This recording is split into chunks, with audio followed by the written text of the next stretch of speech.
Hi guys. इस इस video के अंदर अपन देखेंगे रीट जो नया सिलेबस जुड़ा हुआ है, जो इंफॉर्मेशन टेक्नोलॉजी से जो मेन पेपर में आते हैं क्वेश्चन, उससे संबंधित आज पढ़ेंगे। किसी कंप्यूटर का ऑपरेटिंग सिस्टम प्रयोक्ता और निम्नलिखित में से किसके बीच सॉफ्टवेयर इंटरफेस के रूप में कार्य करता है? तो कौन करेगा? हार्डवेयर।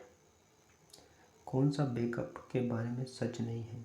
तो आप जानते हो कंप्यूटर को नियमित रूप से बैकअप की आवश्यकता नहीं होती है। कंप्यूटर का उपयोग शिक्षा में किस वर्ष आरंभ हुआ? सबसे महत्वपूर्ण क्वेश्चन है कि 1970 के दशक। कंप्यूटर में CAD का उपयोग किसके रूप में अभियुक्त किया जाता है? तो ये सभी accuracy, repeatability, speed and flexibility, production. Okay. निम्न में से कौन कंप्यूटर हार्डवेयर नहीं है? तो कंपाइलर।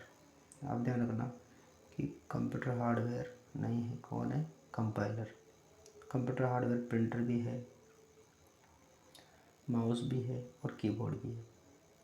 निम्न में से ऐसा कौन सा सॉफ्टवेयर है जो कंप्यूटर को एक शिक्षक के रूप में देता है?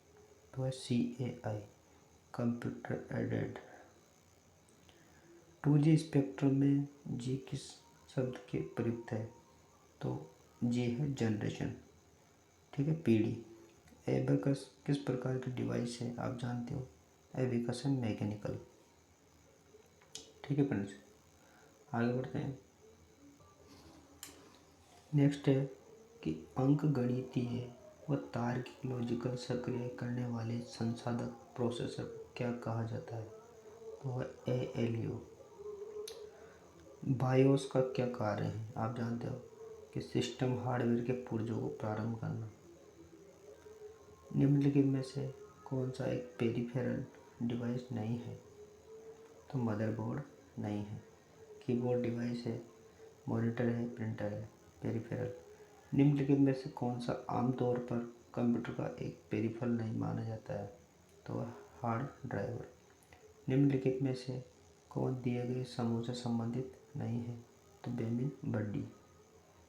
VLSI का पूर्ण अर्थ क्या है? तो वेरी लार्ज स्केल इंटीग्रेशन। किसी कंप्यूटर का ऑपरेटिंग सिस्टम प्रयोक्ता और निम्नलिखित में से किसके बीच सॉफ्टवेयर कार्य करता है? हार्डवेयर। कौन सा बैकअप के बारे में सच नहीं है? ये पहले भी बता दिया मैंने। ये कंप्यूटर को नियमित से बैकअप की आवश्यकता नहीं है।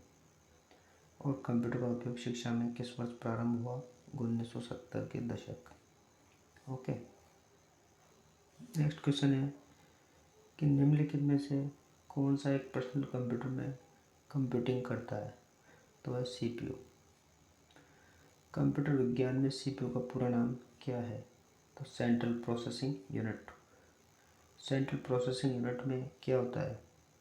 तो नियंत्रक यूनिट, अर्थमेटिक तर्क यूनिट और प्राथमिक स्टोरेज ये होता है। कंप्यूटर के किस भाग को नर्व सेंटर कहा जाता है? तो कंट्रोल यूनिट को। कोई व्यक्ति कंप्यूटर साक्षर कहलाता है यदि वह सक्षम हो केवल एक आवश्यक एप्लीकेशन चलाने में।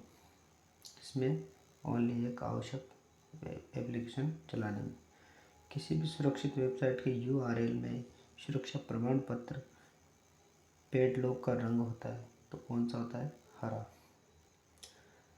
कंप्यूटर की प्रशासनिक गति को नापा जाता है, तो उसकी गति को नापा जाता है MIPS यानी कि मिलियन इंस्ट्रक्शन प्रति सेकंड में और घड़ी के मेगाहर्ट्ज में, तो ध्यान रखना। नेक्स्ट क्वेश्चन है कि CPU से संबद्ध उपकरणों को जिसे कंप्यूटर एक्सेस कर सकता है कहलाते हैं, वो कहलाते हैं पेरिफेरल्स।